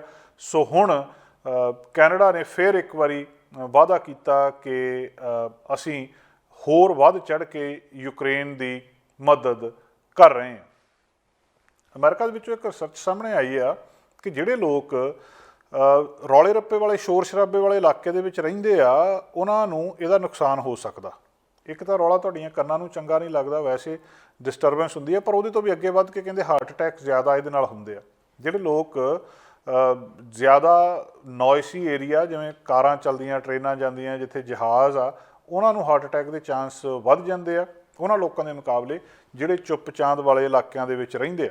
ਅਮਰੀਕਨ ਕਾਲਜ ਆਫ ਕਾਰਡੀਓਲੋਜੀ ਨੇ ਇੱਕ ਉਹਨਾਂ ਦੀ 71st ਐਨੂਅਲ ਸਾਇੰਟੀਫਿਕ ਸੈਸ਼ਨ ਸੀ, ਉਹਦੇ ਵਿੱਚ ਰਿਪੋਰਟ ਪੇਸ਼ ਕੀਤੀ ਗਈ ਆ। ਸੋ ਇਹ ਕਾਫੀ ਔਥੈਂਟਿਕ ਰਿਪੋਰਟ ਮੰਨੀ ਜਾ ਰਹੀ ਆ ਕਿ ਲੋਕ ਜਦੋਂ ਉਹਦੇ ਵਿੱਚ ਇਹ ਕਿਹਾ ਗਿਆ ਕਿ ਲੋਕ ਜਦੋਂ ਪੋਲਿਊਸ਼ਨ ਦੀ ਗੱਲਬਾਤ ਕਰਦੇ ਆ ਕਿ ਪ੍ਰਦੂਸ਼ਣ ਬਹੁਤ ਹੋ ਗਿਆ, ਤਾਂ ਸਾਡੇ ਦਿਮਾਗ ਦੇ ਵਿੱਚ ਸਿਰਫ ਹਵਾ ਆਉਂਦਾ ਜਾਂ ਪਾਣੀ ਆਉਂਦਾ ਕਿ ਹਵਾ ਦੇ ਵਿੱਚ ਕੁਝ ਹਾਰਮਫੁਲ ਗੈਸਾਂ ਨੇ ਜਾਂ ਪਾਰਟੀਕੂਲੇਟ ਮੈਟਰ ਆ ਜਾਂ ਪਾਰਟੀਕਲਸ ਨੇ ਜਾਂ ਪਾਣੀ ਜਿਹੜਾ ਉਹ ਗਲਤ ਆ। ਪਰ ਉਹ ਕਹਿੰਦੇ ਇਹਦੇ ਤੋਂ ਵੀ ਜ਼ਿਆਦਾ ਖਤਰਨਾਕ ਜਿਹੜਾ ਇਹ ਮਤਲਬ ਇੱਕ ਜਿਹੜੀਆਂ ਹੋਰ ਫਾਰਮਸ ਆਫ ਪੋਲਿਊਸ਼ਨ ਆ ਜਿਹਨਾਂ ਦੇ ਵਿੱਚ ਨੋਇਸ ਪੋਲਿਊਸ਼ਨ ਇੱਕ ਆ, ਇਹ ਬਹੁਤ ਜ਼ਿਆਦਾ ਖਤਰਨਾਕ ਆ। ਸਟੱਡੀ ਜਿਹੜੀ ਇਹ ਦੱਸਦੀ ਆ ਕਿ ਹਾਰਟ ਅਟੈਕ ਰੇਟ 16,000 ਦੇ ਵਿੱਚ ਨਿਊ ਜਰਸੀ ਦੇ ਰਹਿਣ ਵਾਲੇ ਲੋਕਾਂ ਦੇ ਵਿੱਚ ਜਿਹੜੇ ਹਸਪੀਟਲਾਈਜ਼ ਹੋਏ ਆ 2018 ਦੇ ਵਿੱਚ ਡਾਟਾ ਉਹਨਾਂ ਦਾ ਦੇਖਿਆ, ਤੇ ਉਸ ਡਾਟੇ ਦੇ ਆਧਾਰ ਦੇ ਉੱਤੇ ਉਹਨਾਂ ਨੇ ਗੱਲਬਾਤ ਦੱਸੀ ਆ। ਜਿਹੜੇ ਐਵਰੇਜ ਡੇਲੀ ਟਰਾਂਸਪੋਰਟੇਸ਼ਨ ਨੋਇਸ ਆ ਉਹ ਘਰ ਦੇ ਵਿੱਚ ਜਦੋਂ ਐਕਸਪੀਰੀਅੰਸ ਕੀਤੀ ਜਾਂਦੀ ਕਿ ਤੁਹਾਡਾ ਘਰ ਸਟਰੀਟ ਦੇ ਉੱਤੇ ਆ ਅਤੇ ਉੱਥੇ ਬੱਸਾਂ ਕਾਰਾਂ ਦੀ ਆਵਾਜ਼ ਤੁਹਾਨੂੰ ਆਉਂਦੀ ਆ, ਅਤੇ ਉਹਨੂੰ ਫਿਰ ਉਹਨਾਂ ਨੇ ਉਸ ਤਰੀਕੇ ਨਾਲ ਕੈਲਕੂਲੇਟ ਕੀਤਾ ਅਤੇ ਉਹਨਾਂ ਨੇ 2 ਗਰੁੱਪਾਂ ਦੇ ਵਿੱਚ ਇਹਨਾਂ ਨੂੰ ਵੰਡ ਲਿਆ ਪੇਸ਼ੈਂਟਸ ਨੂੰ। ਇੱਕ ਉਹ ਜਿਹੜੇ ਇਸ high level of transportation noise ਮਤਲਬ 65 ਡੈਸੀਬਲ ਤੋਂ ਉੱਤੇ ਵਾਲੀ ਨੂੰ ਇਹ ਨੋਇਸ ਮੰਨਦੇ ਆ ਦਿਨ ਦੇ ਵੇਲੇ, ਅਤੇ ਰਾਤ ਨੂੰ ਜਿਹੜੀ ਹੈਗੀ ਆ ਇਹ 50 ਡੈਸੀਬਲ ਤੋਂ ਉੱਤੇ ਆ। 50 ਡੈਸੀਬਲ ਆਵਾਜ਼ ਕਿੰਨੀ ਕੁ ਹੁੰਦੀ ਇਹਦਾ ਅੰਦਾਜ਼ਾ ਇਹ ਲਾਉਣਾ ਹੋਵੇ ਕਿ ਜਿੱਦਾਂ ਇੱਕ ਬੰਦ ਕਮਰੇ ਦੇ ਵਿੱਚ ਕੋਈ ਬੰਦਾ ਉੱਚੀ ਉੱਚੀ ਹੱਸ ਰਿਹਾ ਹੈ ਜਾਂ ਲਗਾਤਾਰ ਗੱਲਾਂ ਕਰੀ ਜਾ ਰਿਹਾ, ਉਹ ਜਿਹੜੀ ਉਸ ਆਵਾਜ਼ ਨੂੰ 65 ਡੈਸੀਬਲ ਮੰਨਿਆ ਜਾਂਦਾ ਆ। ਸੋ ਸਾਰੀ ਰਾਤ ਹੀ ਤੁਹਾਡੇ ਕੰਨਾਂ ਦੇ ਵਿੱਚ ਇੱਦਾਂ ਦੀਆਂ ਆਵਾਜ਼ਾਂ ਪਈ ਜਾਣੀਆਂ। ਉਹ ਜਿਹੜਾ ਨੋਇਸ ਲੈਵਲ ਆ ਉਹਨੂੰ ਜਦੋਂ ਉਹਨਾਂ ਨੇ ਦੇਖ ਕੇ ਫਿਰ ਦੇਖਿਆ ਕਿ ਇਹਦੇ ਨਾਲ ਹੁੰਦਾ ਕੀ ਆ, ਰਿਜ਼ਲਟ ਜਿਹੜਾ ਇਹ ਆਇਆ ਕਿ 5% ਜਿਹੜੀ ਹਸਪੀਟਲਾਈਜੇਸ਼ਨ ਆ ਹਾਰਟ ਅਟੈਕ ਦੀ ਉਹ ਇਸ ਕੰਮ ਦੇ ਲਈ ਹੈਗੀ ਆ ਜਿੱਥੇ ਵੀ ਇਹ ਵਧਾਈ ਗਈ ਆ ਨੋਇਸ। ਜਿੱਥੇ ਵੱਧ ਰੌਲਾ ਰੱਪਾ ਪੈ ਰਿਹਾ ਉੱਥੇ ਹਾਰਟ ਅਟੈਕ ਓਨਾ ਹੀ ਵੱਧ ਰਿਹਾ ਆ। ਹਾਰਟ ਅਟੈਕ ਰੇਟ 72% ਜ਼ਿਆਦਾ ਸੀ ਉਹਨਾਂ ਥਾਵਾਂ ਦੇ ਉੱਤੇ ਜਿੱਥੇ ਹਾਈ ਟਰਾਂਸਪੋਰਟੇਸ਼ਨ ਆ ਅਤੇ ਨੋਇਸ ਐਕਸਪੋਜ਼ਰ ਆ, ਤੇ ਜਿਹੜੇ 3336 ਹਾਰਟ ਅਟੈਕ 1 ਲੱਖ ਬੰਦੇ ਦੇ ਪਿੱਛੇ ਉਹਨਾਂ ਥਾਵਾਂ ਦੇ ਉੱਤੇ ਹੋ ਰਹੇ ਜਿੱਥੇ ਆਵਾਜ਼ ਜ਼ਿਆਦਾ ਆ, ਤੇ 1938 1 ਲੱਖ ਦੇ ਪਿੱਛੇ ਉੱਥੇ ਹੋ ਰਹੇ ਆ ਜਿੱਥੇ ਕੁਆਇਟ ਏਰੀਆ ਹੈ। ਸੋ ਇੱਥੋਂ ਅੰਦਾਜ਼ਾ ਲਾਇਆ ਜਾ ਸਕਦਾ। ਔਰ ਇੱਕ ਉਹਨਾਂ ਨੇ ਬੜੀ ਕੈਲਕੂਲੇਟਡ ਰਿਸਰਚ ਕੀਤੀ ਹੈ ਜਿਹਦੇ ਵਿੱਚ ਉਹਨਾਂ ਨੇ ਇਹ ਗੱਲਬਾਤ ਦੱਸੀ ਆ ਕਿ ਇਹਦਾ ਸਾਡੇ ਕਿੰਨਾ ਇਹਦਾ ਅਸਰ ਪੈਂਦਾ ਸਾਡੇ ਉੱਤੇ, ਔਰ ਇਹਦਾ ਨੀਂਦ ਦੇ ਉੱਤੇ ਅਸਰ ਪੈਂਦਾ। ਕਹਿੰਦੇ ਨੀਂਦ ਦੇ ਨਾਲ ਵੀ ਜਿਹੜਾ ਇਹਦੇ ਉੱਤੇ ਪੈਂਦਾ। ਜਿਹੜੇ ਦੁਨੀਆ ਦੇ ਪ੍ਰਸਿੱਧ ਕਾਰਡੀਓਲੋਜਿਸਟ ਨੇ ਉਹਨਾਂ ਨੇ ਇੱਥੇ ਗੱਲਬਾਤ ਕੀਤੀ ਆ। ਤੇ ਇਹ ਕਿਉਂ ਸਿੱਧਾ ਇਹਦਾ ਜਿਹੜਾ ਹੁੰਦਾ ਕੀ ਹੈ ਇਹਦੇ ਨਾਲ ਐਕਚੁਅਲੀ, ਕਿ ਜੇ ਉਹ ਸ਼ੋਰ ਤੁਹਾਡੇ ਦਿਮਾਗ ਦੇ ਵਿੱਚ ਆ ਰਿਹਾ ਤਾਂ ਉਹਦੇ ਨਾਲ ਪ੍ਰੋਸੈਸ ਕੀ ਹੁੰਦਾ ਇਹ ਹਜੇ ਤੱਕ ਨਹੀਂ ਪਤਾ ਲੱਗਿਆ। ਪਰ ਇੰਨਾ ਪਤਾ ਜ਼ਰੂਰ ਲੱਗਿਆ ਕਿ ਜਦੋਂ 2 ਥਾਵਾਂ ਦੇ ਉੱਤੇ ਲੋਕਾਂ ਨੂੰ ਸਟੱਡੀ ਕਰਦੇ ਆ, ਇੱਕ ਜਿੱਥੇ ਰੌਲਾ ਪੈਂਦਾ, ਇੱਕ ਜਿੱਥੇ ਰੌਲਾ ਨਹੀਂ ਪੈਂਦਾ, ਤਾਂ ਰੌਲਾ ਪੈਣ ਵਾਲਿਆਂ ਦੇ ਵਿੱਚ ਹਾਰਟ ਅਟੈਕ ਜ਼ਿਆਦਾ ਹੁੰਦਾ, ਦੂਜਿਆਂ ਦੇ ਵਿੱਚ ਜਿਹੜਾ ਇਹ ਹਾਰਟ ਅਟੈਕ ਆ ਓਨਾ ਜ਼ਿਆਦਾ ਨਹੀਂ ਹੁੰਦਾ। ਸੋ ਇਸ ਗੱਲਬਾਤ ਨੂੰ ਜਿਹੜਾ ਇਸ ਵੇਲੇ ਦੇਖਿਆ ਜਾ ਰਿਹਾ ਕਿ ਲੋਕ ਹੁਣ ਜਿਹੜੇ ਘੱਟ ਰੌਲੇ ਵਾਲੇ ਇਲਾਕਿਆਂ ਦੇ ਵਿੱਚ ਰਹਿਣਾ ਪ੍ਰੈਫਰ ਕਰਨਗੇ। ਰੀਅਲ ਏਸਟੇਟ ਮਾਰਕੀਟ ਲਗਾਤਾਰ ਚਰਚਾ ਦੇ ਵਿੱਚ ਆ। ਕੱਲ੍ਹ ਅਸੀਂ ਗੁਰਪ੍ਰੀਤ ਸਿੰਘ ਸਹੋਤਾ ਹੋਣਾ ਦੇ ਨਾਲ ਇਹਦੇ ਬਾਰੇ ਵਿਸਥਾਰ ਦੇ ਵਿੱਚ ਗੱਲਬਾਤ ਵੀ ਕੀਤੀ ਸੀ। ਟੋਰਾਂਟੋ ਦੇ ਵਿੱਚ ਵੀ ਦੱਸਦੇ ਆ ਕਿ ਜਿਹੜੇ ਰੀਅਲਟਰ ਦੱਸ ਰਹੇ ਆ ਕਿ ਹਾਊਸਿੰਗ ਥੋੜ੍ਹੀ ਜਿਹੀ ਸਲੋ ਡਾਊਨ ਹੋ ਗਈ ਆ। ਤੇ ਦੂਜਾ ਰੈੱਡ ਹੌਟ ਜਿਹੜਾ ਇਹ GTA ਦਾ ਏਰੀਆ ਸੀ, ਪਿਛਲੇ ਕੁਛ ਹਫ਼ਤਿਆਂ ਦੇ ਵਿੱਚ ਹੁਣ ਓਨੀ ਜ਼ਿਆਦਾ ਸੇਲ ਨਹੀਂ ਹੋ ਰਹੀ, ਮਲਟੀਪਲ ਆਫਰਸ ਨਹੀਂ ਆ ਰਹੀਆਂ। ਪਹਿਲਾ ਕਾਰਨ ਇਹ ਦੱਸਿਆ ਜਾ ਰਿਹਾ ਕਿ ਰੈਕਡ ਲੋ ਮੌਰਗੇਜ ਰੇਟ ਸੀਗੇ ਜਿਹੜੇ ਉਹਨਾਂ ਨੇ ਹੋਮ ਪ੍ਰਾਈਸ 52% ਜ਼ਿਆਦਾ ਕਰ ਦਿੱਤਾ ਪਿਛਲੇ 2 ਸਾਲਾਂ ਦੇ ਵਿੱਚ। ਤੇ ਜਿਹੜੇ ਹੁਣ ਜਦੋਂ ਇੰਟਰਸਟ ਰੇਟ ਵਧਣੇ ਸ਼ੁਰੂ ਹੋ ਗਏ ਆ ਤਾਂ ਉਹਦੇ ਨਾਲ ਕਹਿੰਦੇ ਇਹ ਠੱਲ ਹੋਰ ਪੈ ਜਾਣੀ ਆ। ਤੇ ਜਿਹੜੇ ਦੱਸ ਰਹੇ ਆ ਇਹ ਵੀ ਕਿ ਸੈਂਟਰਲ ਬੈਂਕ ਨੇ ਇਹ ਰੇਟ 2.25% ਦੇ ਉੱਤੇ ਲੈ ਜਾਣਾ ਇਸ ਸਾਲ ਦੇ ਅੰਤ ਤੱਕ, ਜਿਹੜਾ ਕਿ ਇਸ ਵੇਲੇ 0.5% ਆ। 0.5% ਤੋਂ ਅੰਦਾਜ਼ਾ ਆ 2.25 2.25% ਦੇ ਉੱਤੇ ਇਹਨੇ ਚਲਿਆ ਜਾਣਾ। ਤੇ ਇਹ ਕਹਿੰਦੇ ਸਭ ਤੋਂ ਵੱਡੀ ਇਹ ਡਰਾਮੈਟਿਕ ਇਨਕਰੀਜ਼ ਹੋਊਗੀ 5 ਈਅਰ ਫਿਕਸਡ ਰੇਟਸ ਦੇ ਵਿੱਚ। ਪਹਿਲਾਂ ਕਦੇ ਇਸ ਤਰੀਕੇ ਦੇ ਨਾਲ ਨਹੀਂ ਹੋਇਆ ਕਿ 1 ਸਾਲ ਦੇ ਵਿੱਚ ਇੰਟਰਸਟ ਰੇਟ ਵੱਧ ਜਾਣ। ਤੇ ਜੇ ਇੰਟਰਸਟ ਰੇਟ ਉਹਨੇ ਵੱਧ ਜਾਂਦੇ ਆ, ਲੋਕਾਂ ਦੀ ਬਾਇੰਗ ਪਾਵਰ ਨਹੀਂ ਰਹਿੰਦੀ, ਤਾਂ ਫਿਰ ਦੱਸਦੇ ਆ ਕਿ ਘਰਾਂ ਦੀ ਮਾਰਕੀਟ ਦੇ ਉੱਤੇ ਅਸਰ ਪੈ ਸਕਦਾ। ਅਸਰ ਤਾਂ ਹੁਣ ਹੀ ਪੈ ਚੁੱਕਿਆ, ਪਰ ਇਹਦੇ ਨਾਲ ਇਹ ਹੋਰ ਜ਼ਿਆਦਾ ਥੱਲੇ ਨੂੰ ਆ ਸਕਦੀ ਆ। ਜਿਹੜੀ ਘਰਾਂ ਦੀਆਂ ਕੀਮਤਾਂ ਦੇ ਵਿੱਚ ਜਿਹੜੇ ਕੁਛ ਇਕੋਨੋਮਿਸਟ ਨੇ ਉਹ ਦੱਸ ਰਹੇ ਆ, ਉਹਨਾਂ ਨੇ ਇਹਦੇ ਵਿੱਚ ਦੱਸਿਆ ਆ ਕਿ ਉਹ 10% ਘਰਾਂ ਦੇ ਵਿੱਚ ਕੀਮਤ ਨੂੰ ਥੱਲੇ ਨੂੰ ਆਉਂਦੀ ਦਿਖ ਰਹੇ ਆ ਇਹ ਸਾਰੇ ਕੁਛ ਦੇ ਵਿੱਚ, ਕਿਉਂਕਿ ਪੈਂਡੈਮਿਕ ਦੇ ਵਿੱਚ ਇਨਕਮ ਸਪੋਰਟ ਵੀ ਲੋਕਾਂ ਨੂੰ ਘਟ ਗਈ ਆ। ਲੋਕਾਂ ਨੇ ਹੁਣ ਜਿਹੜਾ ਦੂਜੇ ਪਾਸੇ ਵੀ ਪੈਸਾ ਸਪੈਂਡ ਕਰਨਾ ਸ਼ੁਰੂ ਕਰ ਦਿੱਤਾ, ਕਿਉਂਕਿ ਪੈਂਡੈਮਿਕ ਦੇ ਬਾਅਦ ਲੋਕ ਇੱਧਰ ਉੱਧਰ ਜਾਣ ਲੱਗ ਪਏ ਆ। ਇਹ ਸਾਰੇ ਕੁਛ ਦੇ ਵਿੱਚ ਜਿਹੜੀ 27% ਤੇ 20%, ਟੋਰਾਂਟੋ ਦੇ ਵਿੱਚ 27%, ਵੈਨਕੂਵਰ ਦੇ ਵਿੱਚ 20% ਪਿਛਲੇ ਸਮੇਂ ਦੇ ਵਿੱਚ ਇਹ ਸੇਲ ਜਿਹੜੀ ਆ ਜਿਹੜੇ ਪ੍ਰਾਈਸਿਸ ਨੇ ਉਹ ਵੱਧਦੇ ਰਹੇ ਨੇ। ਇਹ ਵੀ ਕਿਹਾ ਜਾ ਰਿਹਾ ਕਿ ਸਟਿਲ ਹਜੇ ਵੀ ਇਹ ਸੈਲਰਸ ਮਾਰਕੀਟ ਆ। ਤੇ ਆਉਣ ਵਾਲੇ ਦਿਨਾਂ ਦੇ ਵਿੱਚ ਇਹ ਗੱਲ ਹੋਰ ਸਪਸ਼ਟ ਹੋਊਗੀ ਕਿ ਕਿੰਨਾ ਕੁ ਜ਼ਿਆਦਾ ਇਹਦਾ ਮਾਰਕੀਟ ਦੇ ਉੱਤੇ ਅਸਰ ਪੈਂਦਾ।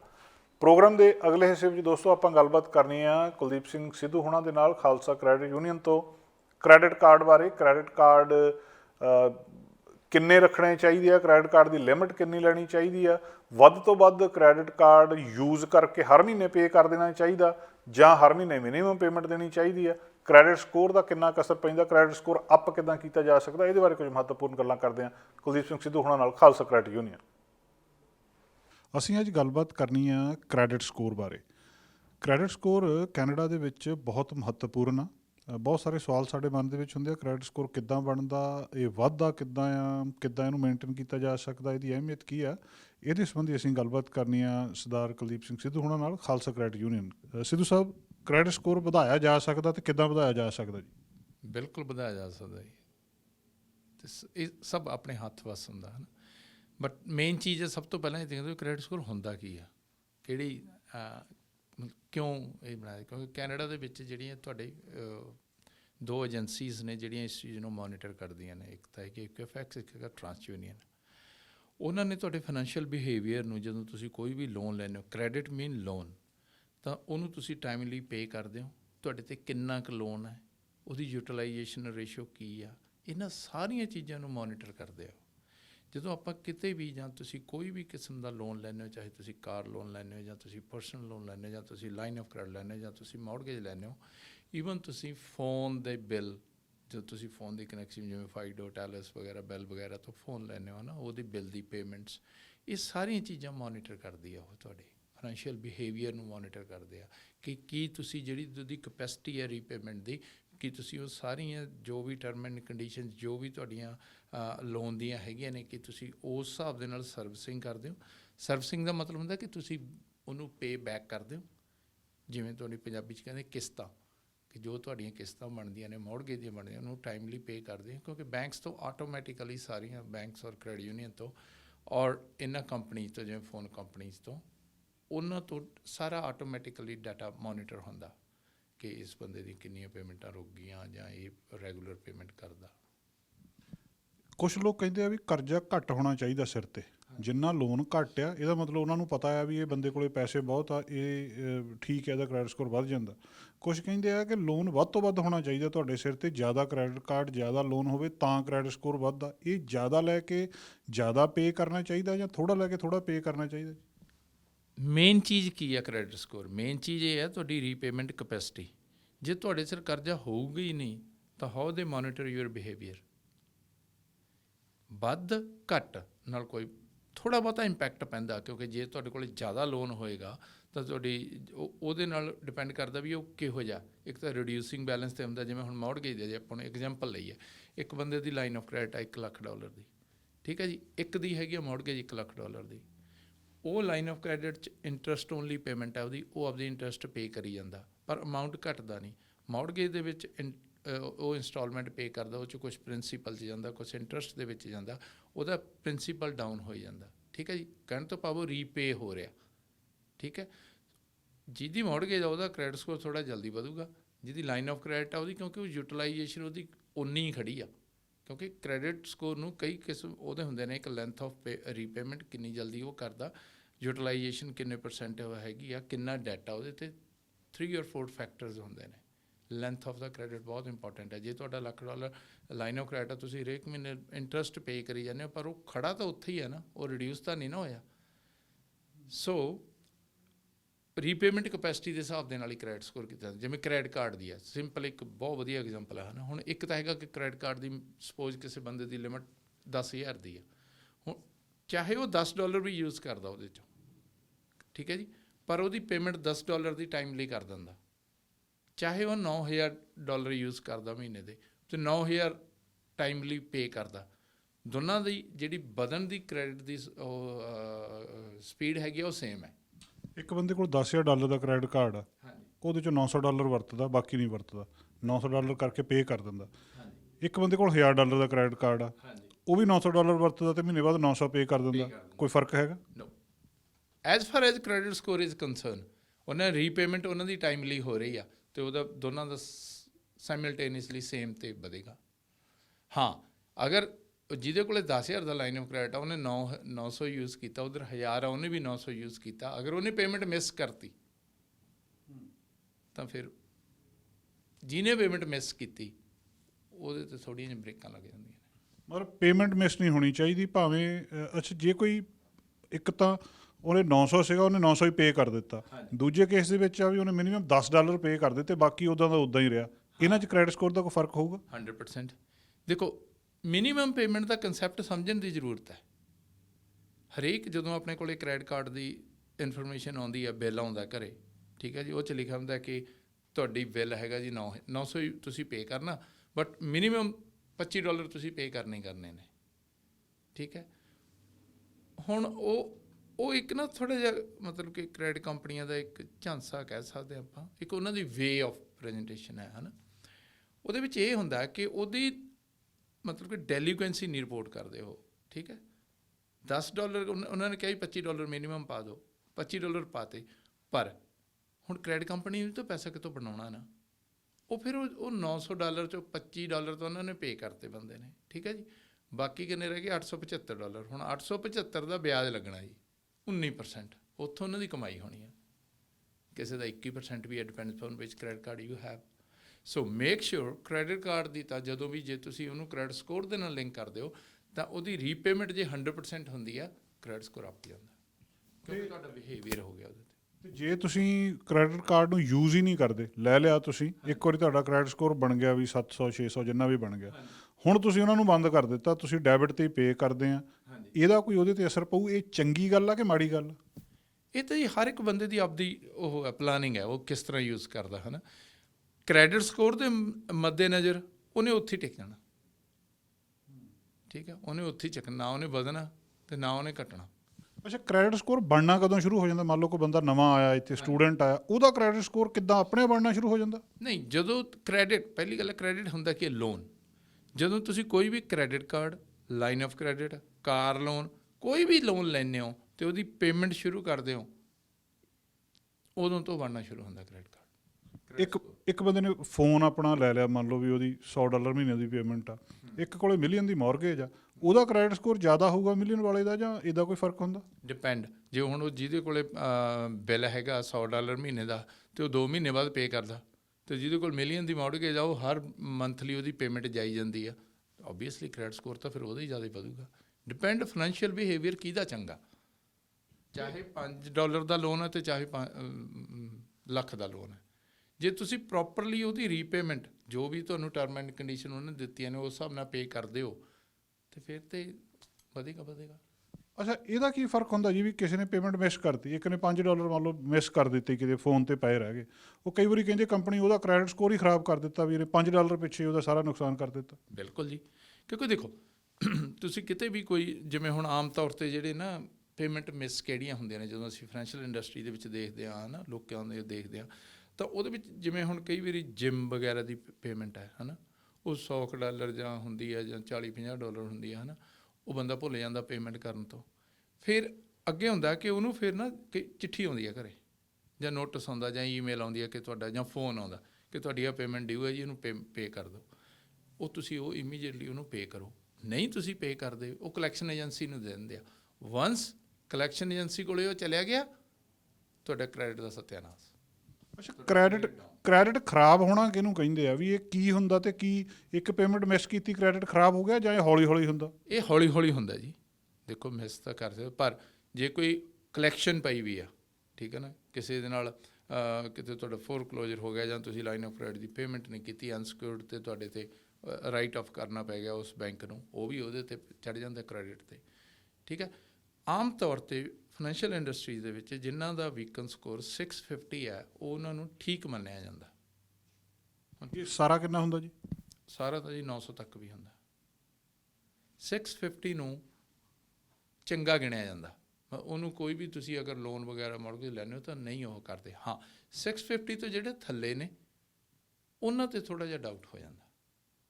ਫਿਰ ਉਹਦੀ ਕੋਈ ਵੀ ਫਾਈਨੈਂਸ਼ੀਅਲ ਇੰਸਟੀਟਿਊਸ਼ਨ ਹੈ, ਫਿਰ ਉਹਨੂੰ ਡਿੱਗ ਕਰਦਾ ਵੀ ਇਹ ਕਿਉਂ ਹੋਇਆ, ਠੀਕ ਹੈ ਨਾ। ਫਿਰ ਉਹਦੀ ਸਾਰੀ ਹਿਸਟਰੀ ਆ ਜਾਂਦੀ ਹੈ ਵੀ ਕੀ ਕੋਈ ਕ੍ਰੈਡਿਟ ਕਾਰਡ ਦੀ ਪੇਮੈਂਟ ਹੈ। ਜੇ ਹੁਣ ਸਪੋਜ਼ ਕ੍ਰੈਡਿਟ ਕਾਰਡ ਦੀ ਪੇਮੈਂਟ ਬੰਦੇ ਨੇ ਕੀਤਾ ਹੀ ਨਹੀਂ, ਅਤੇ ਉਸ ਕ੍ਰੈਡਿਟ ਕੰਪਨੀ ਨੂੰ ਉਹ ਕਲੈਕਸ਼ਨ ਨੂੰ ਦੇਣਾ ਪੈ ਗਿਆ, ਠੀਕ ਹੈ, ਤਾਂ ਫਿਰ ਉਹ ਤਾਂ ਨੈਗੇਟਿਵ ਆ ਗਿਆ ਨਾ ਬੰਦੇ ਦਾ, ਵੀ ਇਹਦਾ ਬਿਹੇਵੀਅਰ ਠੀਕ ਨਹੀਂ ਹੈਗਾ ਟੂਵਰਡ ਫਾਈਨੈਂਸਿਸ, ਜੇ ਮੈਨੇਜ ਨਹੀਂ ਕਰ ਸਕਦਾ ਚੰਗੀ ਤਰ੍ਹਾਂ ਆਪਦੇ ਫਾਈਨੈਂਸਿਸ ਨੂੰ।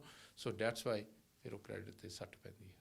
ਇੱਕ ਕਹਿੰਦੇ ਵੀ ਮੌਰਗੇਜ ਲੈਣ ਵੇਲੇ ਜਾਂ ਕੋਈ ਚੀਜ਼ ਲੈਣ ਵੇਲੇ ਨਾ ਵੱਖ-ਵੱਖ ਥਾਵਾਂ 'ਤੇ ਨਹੀਂ ਜਾਣਾ ਚਾਹੀਦਾ, ਜਿੱਥੇ ਜਾਓਗੇ ਤੇ ਉੱਥੇ ਜਿੰਨਾ ਕ੍ਰੈਡਿਟ ਸਕੋਰ ਤੁਹਾਡਾ ਚੈੱਕ ਕਰਨਗੇ ਉਨਾ ਵੀ ਇਹ ਥੱਲੇ ਚਲੇ ਜਾਂਦਾ, ਉਹਦਾ ਵੀ ਅਸਰ ਪੈਂਦਾ? ਹਾਂਜੀ, ਕਿਉਂਕਿ 2 ਕਿਸਮ ਦੇ ਇਨਕੁਆਇਰੀਜ਼ ਹੁੰਦੀਆਂ ਨੇ। ਤੁਸੀਂ ਦੇਖਿਆ ਹੋਣਾ ਕਈ ਵਾਰੀ ਆਪਣੇ ਘਰੇ ਚਿੱਠੀ ਆ ਜਾਂਦੀ ਹੈ, ਜਿਹੜੀ ਵੀ ਆਪਾਂ ਬੈਂਕ ਨਾਲ ਡੀਲ ਕਰਦੇ ਹੁੰਦੇ ਹਾਂ, ਜਾਂ ਕ੍ਰੈਡਿਟ ਕਾਰਡ, ਵੀਜ਼ਾ ਜਾਂ ਮਾਸਟਰ ਕਾਰਡ ਵੱਲੋਂ ਵੀ ਤੁਸੀਂ ਇੰਨੇ ਲਈ ਪ੍ਰੀ ਅਪਰੂਵਡ ਹੋ ਗਏ, ਹੈ ਨਾ। ਉਹ ਹੁੰਦੀ ਆ ਸੌਫਟ ਇਨਕੁਆਇਰੀ। ਉਹ ਬੈਕ ਐਂਡ 'ਤੇ ਜਿੰਨੀਆਂ ਵੀ ਇੰਸਟੀਟਿਊਸ਼ਨਸ ਨੇ ਉਹ ਆਪਦਾ ਕੰਮ ਕਰਦੀਆਂ ਰਹਿੰਦੀਆਂ ਨੇ। ਫਿਰ ਜਿਹਨੂੰ ਵੀ ਉਹ ਜਿਹਦਾ ਕ੍ਰੈਡਿਟ ਚੰਗਾ ਹੁੰਦਾ ਉਹਨੂੰ ਫਿਰ ਆਫਰਸ ਭੇਜ ਦਿੰਦੀਆਂ ਨੇ ਕਿ ਤੇਰਾ ਲਿਮਿਟ ਇਨਕਰੀਜ਼ ਹੋ ਰਹੀ ਹੈ, ਯੂ ਆਰ ਪ੍ਰੀ ਅਪਰੂਵਡ। ਇੱਕ ਹੁੰਦੀ ਆ ਹਾਰਡ ਇਨਕੁਆਇਰੀ, ਜਦੋਂ ਅਸੀਂ ਕਿਸੇ ਵੀ ਬੈਂਕ ਜਾਂ ਜਿਵੇਂ ਕਾਰ ਲੋਨ ਕਹਿ ਲਓ, ਹੈ ਨਾ, ਅਤੇ ਉੱਥੇ ਜਾ ਕੇ ਜਦੋਂ ਆਪਾਂ ਚੈੱਕ ਕਰਾਉਂਦੇ ਹਾਂ, ਫਿਰ ਉਹਦੇ 'ਤੇ ਥੋੜ੍ਹਾ ਜਿਹਾ ਇੰਪੈਕਟ ਪੈਂਦਾ। ਉਹ ਕੋਈ ਬਾਹਲਾ ਵੱਡਾ ਮੇਜਰ ਇੰਪੈਕਟ ਨਹੀਂ ਪੈਂਦਾ, ਪਰ ਪੈਂਦਾ ਜ਼ਰੂਰ ਆ, ਬਟ ਮਿਨੀਮਮ ਜਿਹਾ ਪੈਂਦਾ ਉਹਦੇ 'ਤੇ। ਜੇ ਆਮ ਬੰਦੇ ਨੇ ਕ੍ਰੈਡਿਟ ਚੈੱਕ ਕਰਨਾ ਹੋਵੇ ਆਪਣਾ, ਮਤਲਬ ਉਹ ਕਿੱਦਾਂ ਪਤਾ ਕਰ ਸਕਦਾ ਵੀ ਮੇਰਾ ਕ੍ਰੈਡਿਟ ਸਕੋਰ ਕਿੰਨਾ ਆ? ਦੇਖੋ, ਉਹਦੇ ਵਿੱਚ 2 ਤਰੀਕੇ ਨੇ। ਜਾਂ ਤਾਂ ਤੁਸੀਂ ਸਿੱਧੇ ਹੀ ਇਕੁਇਫੈਕਸ ਟਰਾਂਸਯੂਨੀਅਨ 'ਤੇ ਜਾ ਕੇ ਆਪਣਾ ਅਕਾਊਂਟ ਬਣਾ ਲਓ, ਜਾਂ ਤੁਸੀਂ ਉਹਨਾਂ ਨੂੰ ਫੋਨ ਕਰਕੇ, ਕਿਉਂਕਿ ਉਹਨਾਂ ਦੇ ਵੀ ਹੁੰਦੇ ਨੇ ਕਿ ਵੰਸ ਇਨ ਏ ਈਅਰ ਇੱਕ ਰਿਪੋਰਟ ਉਹ ਫ੍ਰੀ ਦੇ ਦਿੰਦੇ ਨੇ, ਡਿਪੈਂਡ ਕਰਦਾ ਟਾਈਮ ਟੂ ਟਾਈਮ, ਹੈ ਨਾ। ਉਹ ਤੁਸੀਂ ਉਹਨਾਂ ਦੀ ਵੈਬਸਾਈਟ 'ਤੇ ਜਾ ਕੇ ਚੈੱਕ ਕਰ ਸਕਦੇ ਹੋ, ਅਤੇ ਉਹਨਾਂ ਤੋਂ ਤੁਸੀਂ ਇਨਫੋਰਮੇਸ਼ਨ ਲੈ ਸਕਦੇ ਹੋ। ਜਾਂ ਅੱਜ ਕੱਲ੍ਹ ਕਈ ਆਪਣੇ ਹੈਗੀਆਂ ਨੇ, ਜਿਸ ਤਰ੍ਹਾਂ ਮੋਗੋ ਹੋ ਗਈ, ਕ੍ਰੈਡਿਟ ਕਰਮਾ ਹੋ ਗਈ, ਹੈ ਨਾ, ਐਪਸ ਹੈਗੀਆਂ ਨੇ, ਤੁਸੀਂ ਉਹ 'ਚ ਇਨਫੋਰਮੇਸ਼ਨ ਭਰ ਕੇ, ਬਟ ਡਿਪੈਂਡ ਕਰਦਾ ਕਿ ਤੁਸੀਂ ਇਹ ਮਤਲਬ ਕਿ ਆਪਦੇ ਰਿਸਕ 'ਤੇ ਬਾਰ-ਬਾਰ ਉਹਦੇ ਤੇ ਚੈੱਕ ਕਰਨਾ ਵੀ ਕ੍ਰੈਡਿਟ ਸਕੋਰ ਘਟਦਾ? ਉਹਦੇ ਤੇ ਨਹੀਂ, ਉਹ ਸੌਫਟ ਇਨਕੁਆਇਰੀ ਟਾਈਪ ਹੁੰਦਾ ਜੀ। ਬਹੁਤ ਬਹੁਤ ਸ਼ੁਕਰ ਸਿੱਧੂ ਸਾਹਿਬ, ਮਿਹਰਬਾਨੀ ਜੀ। Thank you. ਦੋਸਤੋ, ਅਸੀਂ ਕ੍ਰੈਡਿਟ ਕਾਰਡ ਬਾਰੇ, ਕ੍ਰੈਡਿਟ ਸਕੋਰ ਬਾਰੇ ਗੱਲਾਂ ਬਾਤਾਂ ਕੀਤੀਆਂ। ਬਹੁਤ ਮੁੱਢਲੀ ਜੀ ਗੱਲ ਆ, ਪਰ ਬਹੁਤ ਸਾਰੇ ਨੁਕਤੇ ਆ ਜਿਹੜੇ ਸਾਨੂੰ ਬਹੁਤ ਲੰਬਾ ਸਮਾਂ ਸਮਝ ਨਹੀਂ ਆਉਂਦੇ। ਇਹਦੇ ਬਾਰੇ ਜਾਣਕਾਰੀ ਜ਼ਰੂਰ ਰੱਖਣੀ ਚਾਹੀਦੀ ਆ। ਖਾਲਸਾ ਕ੍ਰੈਡਿਟ ਯੂਨੀਅਨ, ਤੁਸੀਂ ਕਿਸੇ ਵੇਲੇ ਵੀ ਇੱਥੇ ਆ ਕੇ ਤੁਹਾਡਾ ਕੋਈ ਵੀ ਸਵਾਲ ਆ, ਤੁਸੀਂ ਇਹਨਾਂ ਦੇ ਨਾਲ ਗੱਲਬਾਤ ਕਰ ਸਕਦੇ ਹੋ। ਇਹ ਤੁਹਾਨੂੰ ਰਾਏ ਜ਼ਰੂਰ ਦੇਣਗੇ। ਕੈਮਰਾਮੈਨ ਅਮਿਤ ਪ੍ਰੇਸਰ ਨਾਲ ਜਸਕਰਨ, ਚੈਨਲ ਪੰਜਾਬੀ, ਸਰੀ। ਸਾਡਾ ਹਰ ਇੱਕ ਪ੍ਰੋਗਰਾਮ ਦੇਖਣ ਤੇ ਸਾਡੇ ਨਾਲ ਜੁੜਨ ਲਈ ਸਬਸਕ੍ਰਾਈਬ ਕਰੋ ਚੈਨਲ ਪੰਜਾਬੀ ਤੇ ਨੋਟੀਫਿਕੇਸ਼ਨ ਲਈ ਬੈਲ ਆਈਕਨ ਵਾਲੇ ਬਟਨ ਤੇ ਕਲਿੱਕ ਕਰੋ।